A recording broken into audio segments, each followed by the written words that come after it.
اللهم ربنا آتنا في الدنيا حسنة وفي الآخرة حسنة وقنا عذاب النار.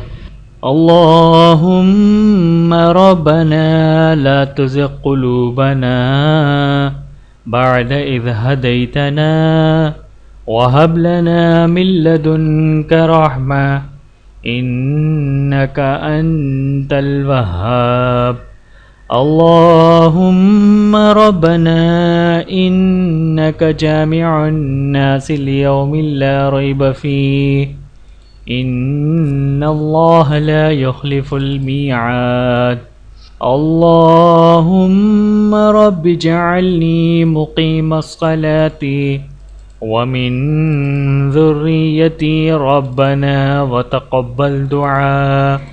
ربنا اغفر لي ولوالدي وللمؤمنين يوم يقوم الحساب.